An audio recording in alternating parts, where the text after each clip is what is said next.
हाय। तो हमने componendo and dividendo rule clear कर लिया था। अब कुछ एक टॉपिक है इंटरवल्स। इनइक्वालिटी पढ़ने से पहले ये समझ लो, ठीक है। तो बेसिकली क्या होते हैं इंटरवल्स? जैसे सेट होता है, सेट उसको आप सेट के अंदर जो एलिमेंट होते हैं वो कंटिन्यूअस भी होते हैं और डिस्क्रीट भी होते हैं, मतलब कंटिन्यूअस सेट और डिस्क्रीट सेट। जैसे कंटिन्यूअस सेट में हम ये दो ब्रैकेट रिप्रेजेंट करते हैं। ये होता है क्लोज्ड ब्रैकेट, शुरू में भी बताया था मैंने, ठीक है। ये होता है ओपन ब्रैकेट। तो इन दोनों ब्रैकेट का यूज़ कैसे करते हैं हम कंटिन्यूअस सेट को रिप्रेजेंट करने के लिए, टू रिप्रेजेंट कंटिन्यूअस सेट। पर अगर डिस्क्रीट सेट हो, मतलब डिस्क्रीट एलिमेंट हो किसी सेट के, डिस्क्रीट एलिमेंट्स हो, या डिस्क्रीट सेट भी कह सकते हैं, तो डिस्क्रीट एलिमेंट्स को हम करली ब्रैकेट में रिप्रेजेंट करते हैं। जैसे मैंने बताया था सेट ऑफ नेचुरल नंबर, इसको आप इन दोनों ब्रैकेट ब्रैकेट में रिप्रेजेंट नहीं कर सकते, इसको करली ब्रैकेट में कर सकते हैं, 1 2 3 4 सो ऑन इनफाइनाइट तक, ठीक है।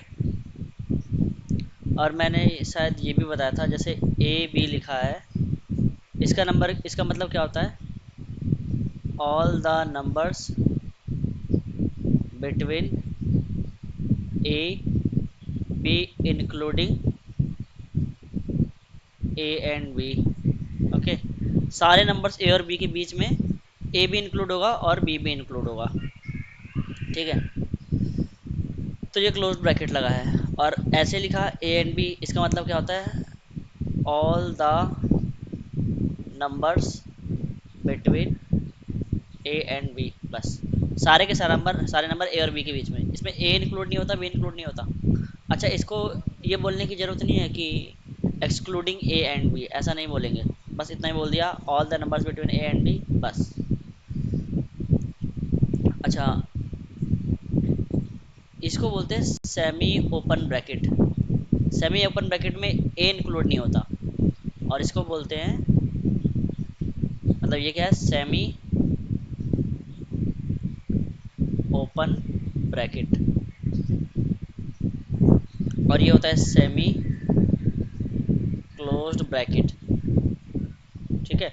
इसमें ए इंक्लूड होता है, बी नहीं होता। इसमें ए इंक्लूड नहीं होता, बी होता है, और ए और बी के बीच के सारे नंबर होते हैं, ठीक है। समझ में आ गया होगा। अच्छा, दो सेट का यूनियन निकालना तो आता होगा, इंटरसेक्शन भी आता होगा। जैसे मान लो एक सेट ये है ए, कुछ भी 1 2 3 4 7 8 13। अभी डिस्क्रीट एलिमेंट की बात कर लेते हैं। फिर है 7 13 14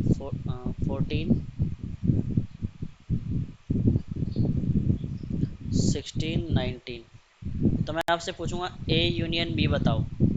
तो ए यूनियन बी का मतलब क्या होता है? ऑल द नंबर्स, सारे numbers in A and B, A और बी के बीच में जितने भी नंबर्स हैं वो सारे ए यूनियन बी में आ जाएंगे। तो क्या क्या है? 1 है, 2 है, 3 है, 4 है, 7 है, 8 है, ठीक है, 13 14 16 19, ये ए यूनियन बी होगा। ए इंटरसेक्शन बी क्या होता है? इसको इंटरसेक्शन बोलते हैं। एक होता है यूनियन, यूनियन का सिंबल ऐसा होता है, और इंटरसेक्शन, इंटरसेक्शन इसका सिंबल ऐसा होता है। तो ये ए इंटरसेक्शन बी, इसका मतलब होता है common element, common element, common elements present in A and B. तो ए इंटरसेक्शन बी क्या होगा? कॉमन एलिमेंट क्या प्रेजेंट है ए और बी में? एक तो 13 है, ठीक है, और एक 7 है। तो 7 और 13, ठीक है। तो ये ए इंटरसेक्शन बी हो गया।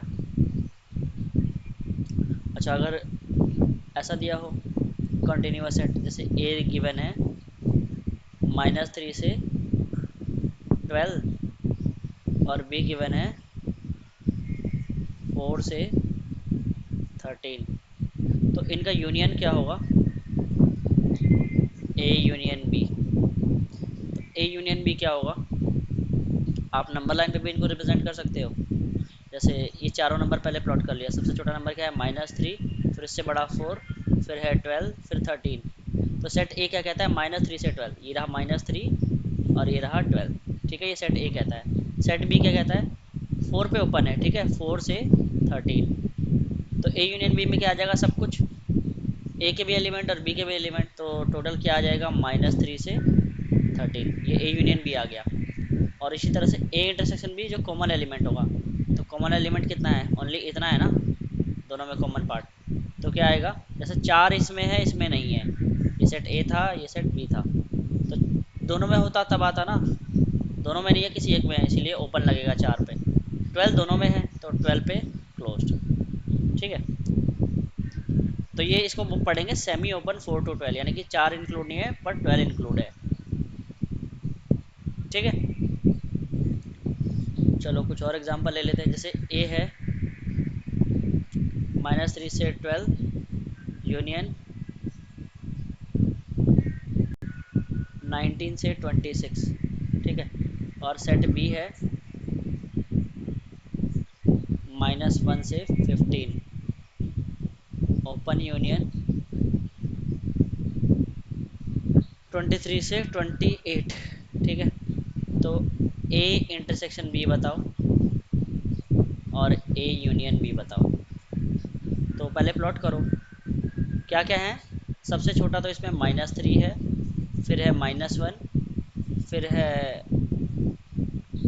12, फिर है 15, फिर है 19, फिर है 23, फिर 26 एंड देन 28, सारे एलिमेंट प्लॉट कर लिए हमने। तो ए सेट क्या कहता है, -3 ओपन से पहले 12 क्लोज तक है, ठीक है, फिर है 19 से 26, यानी कि 19 से 26, ये सेट ए हो गया। अब बी को थोड़ा ऊपर कर लेते हैं प्लॉट। तो सेट बी क्या है, -1 पे ओपन है, ठीक है, -1 से 15 ओपन, ठीक है, -1 से 15 ओपन, उसके बाद 23 से 28, ये रहा 23 और ये रहा 28, अच्छा 23 पे क्लोज्ड है, 23 पे क्लोज्ड है, 23 से 28, ठीक है। तो अगर ए यूनियन बी पूछा गया तो क्या होगा, सब कुछ, यानी कि -3 से ये सब कुछ आ जाएगा, कहाँ तक, 15 तक, ठीक है। 15 नहीं है तो इस 15 देखो, इसमें भी नहीं है, इसमें भी नहीं है, तो कहीं भी इंक्लूड नहीं होगा। उसके बाद 19 से यूनियन 19 से 28 तक, ठीक है, ये ए यूनियन बी आ गया। ए इंटरसेक्शन बी क्या आएगा, जो कॉमन एलिमेंट है, एक तो ये एलिमेंट, मतलब ये एलिमेंट -1 से 12 तक, तो क्या आएगा, -1 पे ओपन आएगा, क्योंकि इसमें तो है बट इसमें नहीं है, ठीक है। तो -1 से 12 पे क्लोज कर दो, क्योंकि दोनों में है। उसके बाद ये वाला पार्ट है ना, दोनों में है, तो यूनियन 23 से 26, ये ए इंटरसेक्शन भी आ गया। तो आई होप इतना पार्ट समझ में आया होगा, ओके। अब ये जब समझ में आ गया, तो अब हम पढ़ सकते हैं इनइक्वालिटीज़,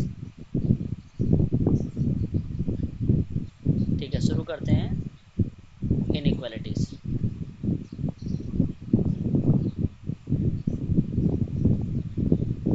इनइक्वालिटीज़ क्या होती है, जैसे आप इक्वालिटी तो बहुत पढ़ चुके, जैसे 3x - 7 = 8, तो x क्या होगा, तो 3x = 8 + 7 यानी कि 15, तो x कितना आ जाएगा, 5, ठीक है। तो ये इक्वालिटी है, यानी इक्वल्स टू का साइन है, यहाँ पे सिंगल आंसर आ जाएगा। इनइक्वालिटी का में आंसर इंटरवल के फॉर्म में आता है, ऐसे इंटरवल या डिस्क्रीट फॉर्म में भी आ सकता है, मतलब सेट के अंदर लिखते हैं हम आंसर, ठीक है। ये सिंबल ग्रेटर देन का होता है, ये सिंबल लेस देन का होता है, इसको क्या बोलते हैं, ग्रेट, इसको पढ़ते कैसे, ग्रेटर देन। जैसे मैं कहता हूँ A is greater than B, A is less than B, इसको क्या पढ़ते हैं, लेस देन। ठीक है, अगर मैंने ऐसे लगा दिया तो ये क्या होगा, ग्रेटर देन और इक्वल्स टू, ग्रेटर देन और इक्वल्स टू, मतलब या तो बड़ा हो जाए नहीं तो इक्वल हो जाए। जैसे मैं अगर एग्जांपल दूँ, 4 इज ग्रेटर देन 3, क्या ये ट्रू है? हाँ तो ये ट्रू है। 4 इज ग्रेटर देन 4, तो ये फॉल्स है। क्या कोई नंबर खुद से बड़ा होता है क्या? फॉल्स हो गया। मैंने अगर कहा 8 इज ग्रेटर देन और इक्वल्स टू 8, 8 8 से बड़ा हो जाए नहीं तो उसके इक्वल हो जाए, बड़ा हो जाए या इक्वल हो जाए, तो ये ट्रू है। दोनों में से कोई, इसमें एंड नहीं बोला, एंड का मतलब होता है कंडीशन, यानी दोनों ही होना चाहिए। इसमें तो बोला गया या तो इससे बड़ा हो जाए नहीं तो इसके इक्वल हो जाए, तो ये स्टेटमेंट ट्रू है। ठीक है, तो एक ग्रेटर देन और इक्वल्स टू का है, ऐसे ये सिंबल है लेस देन और इक्वल्स टू। ठीक है, लेस देन और इक्वल्स टू, तो ये याद रहना चाहिए। आई होप इतना समझ में आया होगा। उसके बाद चलो कुछ क्वेश्चंस करते हैं। जैसे ये लिखा है 2x minus 5 is less then 7, इसको सॉल्व करो। तो क्या करेंगे, 5 को उस तरफ भेजा, 2x इज़ लेस देन 12, तो x इज़ लेस देन 12/2, यानी कि x जो है कम होना चाहिए 6 से। ठीक है, तो यही आंसर है। इसको और कैसे लिख सकते हैं, x is minus infinity to 6 closed, x is less than 6 मतलब 6 से कम होना चाहिए, तो इसको कैसे लिख सकते हैं, माइनस इन्फिनिटी। और हाँ, इन्फिनिटी पे हमेशा ओपन ब्रैकेट लगाते हैं, चाहे प्लस वाला इन्फिनिटी हो चाहे माइनस वाला। हमारे जितने भी इंटरवल होते हैं ना, जो हम इंटरवल पढ़ रहे थे, वो सबसेट होते हैं किसके, आर के। आर हमारा रियल नंबर होता है, आर रियल नंबर मतलब माइनस इन्फिनिटी से प्लस इन्फिनिटी पूरा नंबर लाइन। तो हमारे जो इंटरवल्स थे यानी जो आंसर्स थे, या हम ये कह सकते हैं जो डोमेन्स थे, मतलब जो भी एक्स का, मतलब जो भी सॉल्यूशन होता है वो सबसेट होता है आर के, तो ये ध्यान रखना। और आर क्या होता है, माइनस इन्फिनिटी से प्लस इन्फिनिटी। उसी तरह से एक होता है आर प्लस, आर प्लस क्या होता है, आर प्लस होता है हमारा 1 से लेके इन्फिनिटी तक, मतलब पॉजिटिव रियल नंबर, इसमें ज़ीरो नहीं आता। ठीक है, अच्छा 1 से इन्फिनिटी नहीं बोलेंगे इसको, मैं इसको ऐसे ऐसे बोल सकता हूँ, आर प्लस मतलब 0 से इन्फिनिटी। ठीक है, क्योंकि 0 पॉइंट समथिंग तो होगा ना आर प्लस। आई होप ये समझ में आया होगा। उसी तरह से आर माइनस क्या होता है, माइनस इन्फिनिटी से 0, 0 इंक्लूड नहीं होगा। ठीक है, क्योंकि 0 नॉन नेगेटिव नंबर है, नहीं तो नॉन पॉजिटिव नंबर है। अच्छा, तो ऐसे होते हैं इनइक्वालिटीज़ के क्वेश्चन, देख रहे हो आंसर कैसे आया है, इंटरवल्स के फॉर्म में। अच्छा, कुछ रूल्स हैं इनइक्वालिटी पढ़ाने से पहले, कुछ रूल्स जान लो। जैसे पहला रूल, फर्स्ट रूल, ए अगर बड़ा है बी से तो माइनस ए और माइनस बी, मतलब माइनस से मल्टीप्लाई करोगे तो वो छोटा हो जाएगा। ठीक है, मतलब चाहे ऐसे भी क्यों ना लिखा हो, ए इज ग्रेटर देन बी, तो माइनस से मल्टीप्लाई करोगे तो वो पलट जाएगा इनइक्वालिटी। आप खुद ही देख सकते हो, 8 बड़ा है 5 से, मैंने माइनस से मल्टीप्लाई कर दिया तो आपका बड़ा हो गया, ये बड़ा हो गया, -5 पलट गया ना। तो ये ध्यान रखना, -1 का किसी भी नंबर से मल्टीप्लाई करो, जैसे मान लो मैं इसकी किसी नंबर से मल्टीप्लाई कर देता हूँ के ए से, और इसकी के बी से, तो जैसे ए बड़ा है बी से, तो के ए और के बी में से कौन बड़ा होगा, तो डिपेंड करता है के क्या है। ठीक है, के अगर जैसे पॉजिटिव है, पॉजिटिव इंटीजर है, मान लो के अगर पॉजिटिव है तो क्या होगा, ये बड़ा हो जाएगा। और के अगर नेगेटिव है तो फिर के ए और के बी में से पलट जाएगा, अब ये बड़ा होने लगेगा। तो देखो 8 बड़ा है, मैं -3 से मल्टीप्लाई कर दूँ या -6 से कर दूँ तो ये कितना हो जाएगा, चलो -3 से कर दिया तो ये -24, और ये -15, कौन बड़ा है, पलट गया ना। और वही 3 से करता तो ये 24 और ये 15, तो नहीं पलटता। तो ये ध्यान रखना, के पे डिपेंड करता है कि के नेगेटिव है या पॉजिटिव है। ये फर्स्ट रूल था।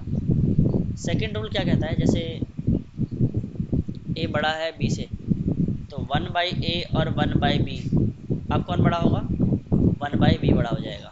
ठीक है, ये सेकंड रूल था, देख सकते हो। जैसे फिर से वही 8 बड़ा है 5 से, अब 1/8 और 1/5 कौन बड़ा हो गया, 1/5 हो गया, क्योंकि आप एक को 8 लोगों में बांट रहे हो और एक को 5 लोगों में बांट रहे हो, तो ज़्यादा ज़्यादा हिस्सा किसके पास पड़ेगा, जो 5 लोगों में बांट रहे हो।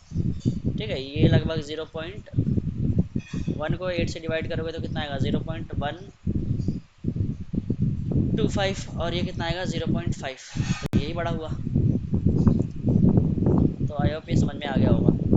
Third rule, cross multiplication is not valid in inequality. Inequality में क्रॉस मल्टीप्लिकेशन वैलिड नहीं है, ठीक है। जैसे मान लो a बाई बी लिखा है और ये बड़ा है c बाई डी से, तो आपने अगर ऐसा किया कि ए डी बड़ा हो गया बी सी से, तो ये गलत है, क्योंकि हमें पता नहीं है ना कि a और b का साइन कैसा है, पॉजिटिव है या नेगेटिव है। ठीक है, जैसे मान लो 3/4 है, चलो मान लिया 7/3 है, ये बड़ा है, किससे बड़ा होगा, ये 7/4 से। ठीक है, तो अभी तो हम मल्टीप्लाई कर सकते हैं, 28 बड़ा होगा 21 से, ये तो सही है क्योंकि सारे पॉजिटिव थे। पर अगर ऐसा हो जाए 7/3 नेगेटिव और ये बड़ा हो जाए किससे, मतलब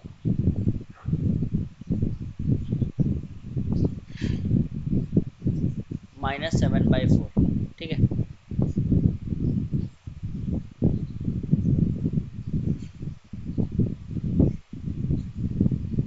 ये बड़ा होगा। तो अब क्या ख्याल है, जैसे ये 28 हो गया और ये माइनस से माइनस पलट गया तो ये 21, तो अब कौन बड़ा हो गया, अब तो ये बड़ा हो गया, तो पलट गया ना, और मैं चाहूँ तो नहीं भी पलट सकता। ठीक है, तो जब तक पता ना हो कि कौन नेगेटिव है कौन पॉजिटिव है, तब तक हम फैसला नहीं ले सकते क्रॉस मल्टीप्लिकेशन में। ओके, तो ध्यान रखना क्रॉस मल्टीप्लिकेशन वैलिड नहीं है। हाँ, अगर ये पता है कि चारों पॉजिटिव हैं तो कर सकते हो क्रॉस मल्टीप्लिकेशन, चारों अगर पॉजिटिव होंगे। ठीक है, अदरवाइज नहीं कर सकते। तो जैसे मान लो कुछ ऐसे लिखा है a/x² + 2, ये बड़ा है c से, तो यहाँ कर सकते हैं क्या, ऐसे लिख सकते हैं a बड़ा हो जाएगा c × x² + 2 से, तो हाँ यहाँ कर सकते हैं, क्योंकि ये चीज़ हमेशा पॉजिटिव होगी, एक्स चाहे कुछ भी रख लो, ये ठीक है। तो आई होप ये समझ में आया होगा। थर्ड ये हो गया, क्रॉस मल्टीप्लिकेशन वैलिड नहीं है, तो फिर कैसे करेंगे इसको, फिर इसको ऐसे करना आप, जैसे a/b बड़ा है ना c/d से, तो इसको ऐसे करना a/b c/d को उस तरफ बुला लो, c/d ये बड़ा हो जाएगा 0 से। ठीक है, ऐसे कर लेना सॉल्व, मतलब बी डी एलसीएम आ जाएगा, और b से तो ये कितना आ जाएगा ad माइनस d से तो ये cb, यहाँ से कर लेंगे सॉल्व। ठीक है, उसी तरह से ये कौन सा था, थर्ड था। Fourth, cancellation is not valid, cancellation भी नहीं करेंगे। जैसे मान लो ए बी बड़ा है सी ए से, तो कोई बच्चा क्या कहेगा कि ए को कैंसिल कर दिया और बी बड़ा हो गया सी से, तो ऐसा सही नहीं है, ये गलत है। ठीक है, कैंसिलेशन भी नहीं करेंगे। कैंसिलेशन से क्या होगा कि आप लूज कर दोगे, मतलब इसका डिसएडवांटेज क्या है, क्या हो जाएगा, यू मे लॉस रूट्स, आप रूट्स को खो दोगे। ठीक है, तो ऐसा नहीं करेंगे और आंसर सही नहीं आएगा, गलत आएगा। और हाँ, कैंसिलेशन जब आपने किया है, इसका मतलब क्या किया है, दोनों तरफ ए से डिवाइड किया है। अब आपको पता ही नहीं है ए का साइन कैसा है, पॉजिटिव है या नेगेटिव है। मान लो ए से डिवाइड कर रहे हो, ए का साइन नेगेटिव है, तो पलट जाना चाहिए, तो एक ये भी नुकसान है। मतलब जब तक हमें पता नहीं हो कि ये पॉजिटिव है या नेगेटिव है, हम कैंसिलेशन करेंगे ही नहीं। ठीक है, तो कैंसिलेशन को भी अवॉइड करना, अवॉइड कैंसिलेशन इन इनइक्वालिटी। तो कैसे करेंगे इसको, वैसे ही ए बी माइनस ए सी इस तरफ बुला लेंगे और ग्रेटर देन जीरो, फिर ए कॉमन ले लेंगे, B minus C should be greater than zero, यहाँ से करेंगे सॉल्व इसको। ठीक है, तो ए बी माइनस ए सी कर देना और फिर सॉल्व कर देना।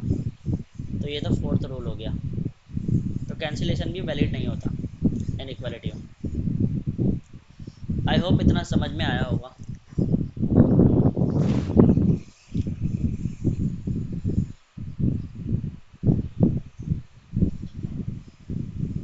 ठीक है, तो ये कुछ रूल्स थे जो ध्यान रखना आप, और भी कुछ रूल्स याद आते हैं, याद आएंगे तो वो साथ साथ पढ़ा दिया जाएगा। ठीक है, कुछ क्वेश्चंस करते हैं, जैसे ये वाला क्वेश्चन करते हैं, x minus three into x plus two, इसका आंसर आना चाहिए नेगेटिव, मतलब ज़ीरो आना चाहिए और नेगेटिव आना चाहिए। नेगेटिव मतलब जीरो से कम आना चाहिए, और आंसर जीरो से कम क्या होता है नेगेटिव, और जीरो के इक्वल आना चाहिए। तो इस तरह के क्वेश्चन कैसे करोगे, सबसे पहले आप रूट्स लिख लोगे, रूट्स यानी कि जीरोस। तो इसके जीरोस क्या है, एक तो 3 है और एक -2 है, मतलब ये प्रोडक्ट फॉर्म में है ना, तो ये जीरोस कब कब होगा, जब 3 रखोगे, इसमें 3 रखोगे तो ये जीरो, तो जीरो इंटू जीरो जीरो, -2 रखोगे यहाँ पे तो भी जीरो हो जाएगा पूरा एक्सप्रेशन। तो 3 पे और -2 पे जीरो हो रहा है। आप क्या करोगे, आप इसको नंबर लाइन में प्लॉट करोगे, सबसे छोटा रूट फिर उसके बाद बड़ा रूट। ठीक है, अब देखना 3 से ज़्यादा रखने पे ये पूरा एक्सप्रेशन कैसा हो रहा है, ये पूरा एक्सप्रेशन 3 से ज़्यादा रखने पे कैसा हो रहा है, तो 3 से ज़्यादा रख के चेक कर लो। 3 से ज़्यादा रखो मतलब 4 रख के देख लो, यहाँ पे 4 रखोगे तो ये पॉजिटिव, 4 में से 3 गया 1 पॉजिटिव होता है, 4 रखोगे ये पॉजिटिव, तो पॉजिटिव इंटू पॉजिटिव पॉजिटिव, मतलब 3 से आगे आगे ये एक्सप्रेशन कैसा रहेगा, पॉजिटिव रहेगा। ठीक है, 3 से आगे आगे।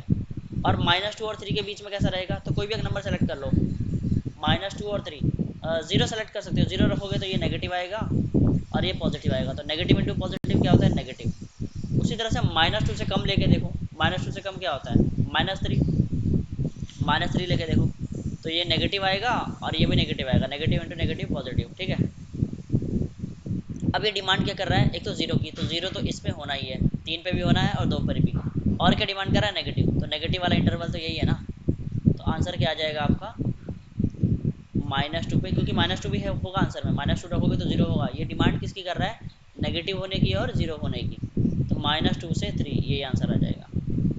मतलब अगर आप x -2 से 3 के बीच में या -2 रखोगे या 3 रखोगे तो आपको ये इस इक्वेशन को सेटिस्फाई करेगा, मतलब कुल मिला के ये नेगेटिव ही तो होना है, तो -2 से और -3 के बीच में ही सेटिस्फाई करेगा, तो यही आपका आंसर है। ठीक है, -2 से 3 के बीच में। ठीक है, तो ये क्वेश्चन 1 था। क्वेश्चन 2 करते हैं, जैसे मान लो 2x minus 3 upon x plus 7, ये पॉजिटिव होना चाहिए। ठीक है, चलो ओनली पॉजिटिव होना चाहिए, तो क्या करेंगे, फिर से जीरो, न्यूमरेटर वाला कब जीरो हो रहा है, जब x आप 3/2 रखोगे, है ना, मतलब 2x minus 3 equals to zero, तो x कितना आ जाएगा यहाँ से 3/2, और डेनोमिनेटर वाला कब जीरो हो रहा है -7 पे। ठीक है, ये एक्सप्रेशन क्या कहता है कि मेरे को वो वाले x बताओ जहाँ पर मैं पॉजिटिव हो जाऊँ, तो अब फिर से वही नंबर लाइन में प्लॉट करो, सबसे छोटा रूट क्या है -7 और इससे बड़ा रूट 3/2, 3/2 यानी कि 1.5। अब देखो 1.5 से आगे आगे जो नंबर लोगे उस पर चेक कर लो, जैसे 1.5 से आगे क्या नंबर होता है 2, 2 रख के देखो कैसा आएगा, तो ऊपर वाला पॉजिटिव नीचे वाला भी पॉजिटिव, तो 3/2 के आगे आगे ये हमेशा पॉजिटिव आएगा। और -7 और 3/2 के बीच में कोई भी एक नंबर सेलेक्ट करो, जीरो कर लो, जीरो रख के देखो ऊपर वाला नेगेटिव नीचे वाला पॉजिटिव, तो नेगेटिव अपॉन पॉजिटिव कैसा होता है नेगेटिव, और सिमिलरली इधर पॉजिटिव होगा, -7 से कुछ भी नंबर लेके देख लो, -8 ले लो, -8 लोगे तो ये वाला नेगेटिव नीचे वाला भी नेगेटिव, तो नेगेटिव नेगेटिव पॉजिटिव हो जाएगा। अब ये डिमांड किसकी कर रहा है पॉजिटिव की। पहली बात, आंसर में 3/2 आएगा क्या, 3/2 नहीं आएगा, क्योंकि 3/2 पे जीरो हो जाएगा, 3/2 रखोगे तो ये पूरा एक्सप्रेशन जीरो हो जाएगा, और ये क्या जीरो होना चाहता है, नहीं होना चाहता, ये तो बस पॉजिटिव होना चाहता है। और -7 रख नहीं सकते, -7 क्यों नहीं रख सकते, जैसे ही -7 रखोगे डेनोमिनेटर जीरो हो जाएगा, और मैथ में आपको पता होना चाहिए समथिंग अपॉन जीरो, ये क्या हो जाता है अनडिफाइंड हो जाता है, क्या हो जाता है अनडिफाइंड। क्रूड लैंग्वेज में बोल सकते हो कि तुम्हारा आंसर इन्फिनिटी की तरफ जा रहा है, और इन्फिनिटी क्या होती है अनडिफाइंड, हालांकि इन्फिनिटी जैसी कुछ चीज़ नहीं होती, आप तो इतना समझो कि समथिंग अपॉन जीरो क्या होता है अनडिफाइंड, कोई डेफिनेशन नहीं है मैथ्स में, तो इसीलिए -7 हम तो रख ही नहीं सकते। अभी डिमांड किसकी कर रहा है पॉजिटिव की ना, तो पॉजिटिव इधर इधर है और इधर इधर है, इसका मतलब आंसर क्या आएगा, आंसर ये आएगा, देखो कैसे लिखते हैं इस इंटरवल को, एक तो ये वाला इंटरवल है, इस इंटरवल को कैसे लिखोगे -∞ से -7 ओपन यूनियन फिर कहाँ से कहाँ तक है, 3/2 से इन्फिनिटी तक, देख रहे हो, तो 3/2 से इन्फिनिटी तक, ये आंसर है। मतलब आपको x ये रखना है तभी सेटिस्फाई होगा। -7 से कम रख सकते हो आप इसका x, और 3/2 से ज़्यादा रख सकते हो तभी पॉजिटिव होगा ये। जैसे ही आप -7 और 3/2 के बीच में लेते हो तो ये नेगेटिव हो जाएगा। आप -7 भी नहीं ले सकते, -7 लोगे तो अनडिफाइंड हो जाएगा। 3/2 भी नहीं ले सकते, 3/2 पे ये 0 हो जाएगा, पर ये 0 तो चाहता ही नहीं है, ये तो चाहता है कि मैं पॉजिटिव रहूँ। ठीक है, तो ये ध्यान रखना। चलो एक क्वेश्चन और करते हैं, question number 3। x-3 x+2 upon 2x+5। चलो ये भी कर लेते हैं, ये पॉजिटिव होगा। ठीक है, चलो यहाँ 3 - x कर लिया। ठीक है, अब इसको कैसे सॉल्व करेंगे, तो सबसे पहले इसको देखो, ये स्टैंडर्ड फॉर्म में नहीं है ना, ये 3 - x है, मुझे चाहिए x-3।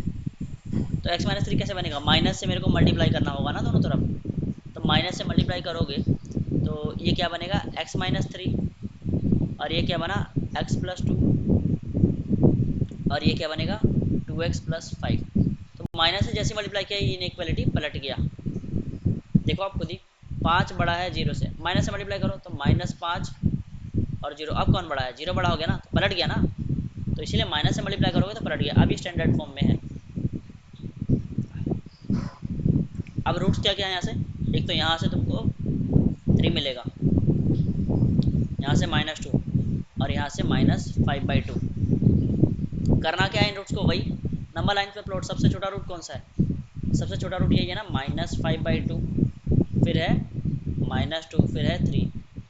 अब 3 के आगे कोई नंबर सेलेक्ट करो, 3 के आगे कोई नंबर क्या है, जस्ट बड़ा 4। 4 रखोगे तो ये पॉजिटिव आएगा, ये भी पॉजिटिव, ये भी पॉजिटिव। -2 और 3 के बीच में रखो, -2 और 3 के बीच में तो बहुत सारे नंबर है, 0 रख के देख लिया, तो 0 रखोगे तो ये नेगेटिव, ये वाला पॉजिटिव, और ये वाला पॉजिटिव, तो ओवरऑल क्या होगा, नेगेटिव। ठीक है, अब -2 और -5/2 के बीच में कोई भी एक नंबर सेलेक्ट करो, -2 और -2.1, -2.1 रखोगे तो ये नेगेटिव, -2.1 रखोगे तो ये भी नेगेटिव, -2.1 रखोगे तो ये लगभग कितना हो जाएगा, -4.1, -4.1 प्लस ये पॉजिटिव, तो कुल मिला के क्या हो जाएगा, नेगेटिव नेगेटिव पॉजिटिव। उसी तरह से -5/2 से कम रखो, -3, तो ये नेगेटिव आएगा। अब ये चाहता क्या है, ये एक्सप्रेशन चाहता क्या है, ये एक्सप्रेशन चाहता है कि मैं नेगेटिव, मतलब नेगेटिव वाले इंटरवल बताओ और 0 वाले बताओ। तो सबसे पहले 0 कहाँ पर होगा, 3 पर होगा, ये इस 3 पर होगा 0, और कहाँ होगा 0, -2 पर। -5/2 आंसर में आएगा क्या, नहीं आएगा, -5/2 पे ओपन लगाओ, क्यों, क्योंकि -5/2 रखते ही ये अनडिफाइंड हो जाएगा, इस एक्सप्रेशन में -5/2 रख ही नहीं सकते, अनडिफाइंड हो जाएगा। ठीक है, अब ये चाहता है नेगेटिव वाले इंटरवल, 0 वाले तो मेरे को मिल गए, एक तो -2 रहेगा आंसर में पक्का, और एक 3 रहेगा पक्का, क्योंकि इस पे 0 हो रहा है, और ये 0 मांग भी रहा है कि मुझे वो वाले एक्स बताओ जहाँ पर मैं 0 हो जाऊँ, तो 3 पे 0 होगा और -2 पे 0 होगा। और क्या चाह रहा है, नेगेटिव वाले इंटरवल, तो ये रहा नेगेटिव वाला इंटरवल, और इसके इधर इधर है ना, ये तो पॉजिटिव इंटरवल है, इसके आगे भी पॉजिटिव इंटरवल है। ठीक है, तो अब आप एक्स क्या लिखोगे, आपका जो आंसर रहेगा वो रहेगा -∞ से -5/2 ओपन यूनियन, -2 पे क्लोज्ड, और 3 पर भी क्लोज्ड, दैट्स इट। ठीक है, तो मैं काम करता हूँ, इसका रूल लिखवा देता हूँ, एक स्टैंडर्ड क्वेश्चन ले लेते हैं और फिर हम रूल लिखवाते हैं कि कैसे करते हैं इस तरह के इनइक्वालिटीज। ठीक है, स्टैंडर्ड क्वेश्चन ले लेते हैं। अच्छा, उससे भी पहले जैसे मैं आपसे पूछता हूँ, x-4 की पावर, ठीक है, ये पॉजिटिव है, तो इसका क्या सोल्यूशन होगा, तो 4 प्लॉट किया, ठीक है, तो 4 से ज़्यादा लो चाहे कम लो, ये हमेशा पॉजिटिव ही आएगा। ठीक है, तो इसका सोल्यूशन क्या होगा बताओ। अच्छा, 4 नहीं रख सकते ना, क्योंकि 4 रखोगे तो 4 पे 0 हो जाएगा, पर ये क्या चाहता है, ये चाहता है कि मैं पॉजिटिव रहूँ बस, तो इसका आंसर क्या आ जाएगा, ऑल आर एक्सेप्ट 4, मतलब आप एक्स ऑल आर, इसको ऐसे भी लिख सकते हो, ऑल आर मतलब आप रख सकते हो -∞ से 4 तक यूनियन, 4 से इन्फिनिटी, ऐसे भी रख सकते हो। मतलब आप यहाँ पे 4 नहीं रख सकते, क्योंकि 4 रखोगे तो 0 बन जाएगा, और ये तो नहीं चाहता ना 0 बनना, ये तो चाहता है पॉजिटिव बनना। ठीक है, तो यहाँ से हम क्या सीखें कि अगर पावर इवन हो तो इंटरवल के बाद साइन चेंज नहीं होता। अगर इधर पॉजिटिव है तो इधर भी पॉजिटिव होगा, पर अगर इधर नेगेटिव है तो इधर भी नेगेटिव होगा, ये ध्यान रखना। जैसे मैं आपसे पूछ लूँ x माइनस फोर का whole square is less than 0, तो इसका आंसर क्या होगा? ये चाहता है या तो मैं 0 हो जाऊँ या मैं नेगेटिव रहूँ। ये नेगेटिव तो कभी नहीं होने वाला, x आप कुछ भी रखो, पर 0 तो हो सकता है ना, तो इसका आंसर क्या आएगा? ओनली 4, ये ध्यान रखना। सो आई होप समझ में आया होगा। ओके, हम एक स्टैंडर्ड क्वेश्चन करते हैं।